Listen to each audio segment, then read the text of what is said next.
Sveiki visi, mes ir vėl pagaliau susitikom. O kągi šiandien kalbėsim, noriu aptarti pagrindinės daromas makiažo klaidas. Ir šiandien bus pagrindinis dalykas, į kurį akcentuosime, tai bus veido padengimas. Tai kaipgi gerai ir nepriekaištingai pasidengti tą veidą, žiūrim toliau. Tai kad išvengtumėm tokios išsausėjusios, sutrukinėjusios, atrodo labai ryškiai matomas veido odos reljefas, pagrindinis dalykas yra labai gerai pridrėkinti veido odą. Nes jeigu mes jos nepridrėkinam, jinai yra sausa ir reiškia, uždėjus pudrą, uždėjus birę pudrą, mes dar labiau viską išryškinam. Man tai atrodo kaip savaime suprantamas dalykas, bet tikrai jau esu girdėjus dar ne vieną merginą pasakojančią, kaip jinai tiesiog dedasi makiažo pagrindą ant neparuošto veido. Tai aš supratau, kad tai reikia kartoti ir kartoti. Taip pat viena labai didelė klaida yra dėti makiažo pagrindą tiesiai ant veido. Ir jeigu norit, kad jūsų veido oda neatrodytų perkrauta, tai žinokit, išvenkit šito žingsnio. Tai vietoj šito tiesiog netepimo ant veido, užsidėkit makiažo pagrindą ant mentelės ar ant rankos, pasimkit makiažo šepetėlį, paimam produktą ir vis tiek reikia nuvalyti perteklį,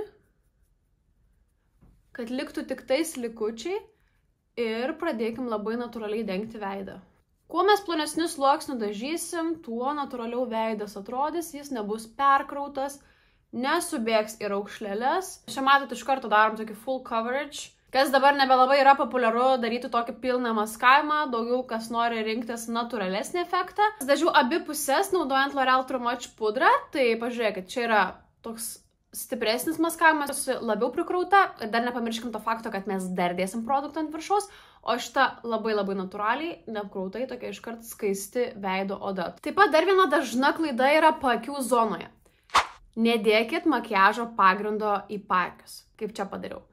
Čia palikau tuščią vietą, nes pagalvokit dar tokį dalyką, kad mes dėsim maskuoklį. Tai reiškia, kad mes sluoksniuosim.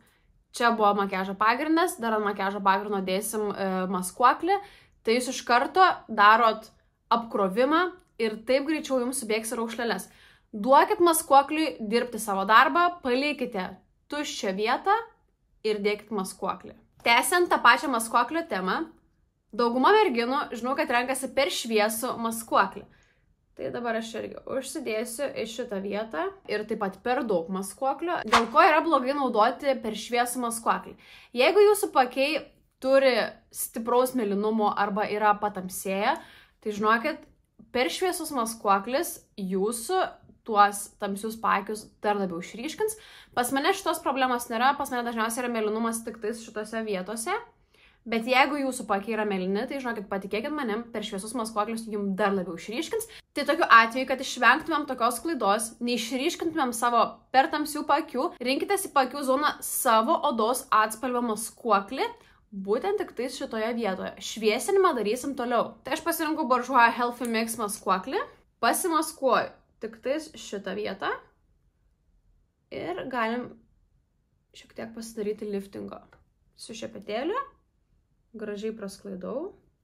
Visiškai stenkitės neapkrauti paakių tam, kad jums nesubėgtų raukšleles. Išblendinu, ištempiam. Ir štai mūsų paakiai yra labai gražiai natūraliai pamaskuoti, neapsunkinti. Ir dabar tik galime imti šviesų maskuoklį, kuris yra tonų ar 2 tonai šviesesnis negu mūsų veido oda. Dedu palei nosį, šiek tiek žemiau negu prieš tai dėjau maskuoklį. Ir prasklaidau palei pačią nosį. Mes taip pat pasišviesnam tą pačią vietą, bet skirtumas yra toks, kad jeigu šitoje vietoje jūsų paakys yra tamsus, tai žinokit, jisai dar labiau išryškės. Kadangi pas mane to nėra, tai nesimato, bet iškart sakau, kad geriau venkit ir rinkitės visada savo atspalvę, arba jeigu turi tamsius melsvus paakius, rinkitės maskuoklį, kad būtų labiau persikinio atspalvio. Taip persikinis neutralizuos jūsų mėlynus paakius. Ir dar noriu pabrėžti ties paakiais, nesirinkit į pačius paakius labai sunkaus maskuoklio. Rinkausi L'Orealio True Match'ą, jis yra lengvas, toksai švytintis, drėkinantis maskuoklis, bet jūs pažiūrėkit irgi, jau man subėgo į raukšleles, nes tiesiog per daug jau padauginau produkto. Tai įsivaizduokit, jeigu jūs renkatės labai sunkų maskuoklį, tai jis jums realiai iš karto subėgs. Vienas labai svarbus žingsnis tai yra veido kontūravimas. Aš vis dar matau, kad daug kas nemoka taisyklingai dažytis ir daug darosi klaidų. Tai, kokia yra daroma klaida? Kontūruojama per žemai. Jūs įsivaizduojat kartais, kad kontūras kažkur čia. Dauguma įsivaizduoja, kad mūsų kontūravimas yra po kaulu. Čia labai dažnai pasitaikantis kontūravimas, bet jūs turite dažytis ne žemiau kaulo, o ant kaulo, bet įsivaizduokit, yra jūsų kaulas, va šitoje vietoje, aš jaučiu, kaip mano nagai įlenda, tai įsivaizduokit, aš turiu čia nubrėžti liniją ir patį kontūravimą keliu į viršų, ne į apačią, į viršų, sklaidau. Štai ir pasižiūrėkit, kaip atrodo mano abi veido pusės. Čia yra blogai padarytas kontūravimas, matot, per žemai nuleista, šita pusė yra padaryta taisyklingai. Ir matot, kai žiūriu tiesiai, tikrai visiškai skiriasi veidas, atrodo, kaip veido forma pasikeičia, nes šita pusė kyla aukštyn, o šita atrodo nusileidžia ir kaip tik tas veidas atrodo net išplatėja. Tai atkreipkite dėmesį, kad dažomės, kai yra mūsų kaulas ir kontūravimas turi eiti viršų, o ne kaip kaulas yra ir leidžiam kontūravimą žemyn.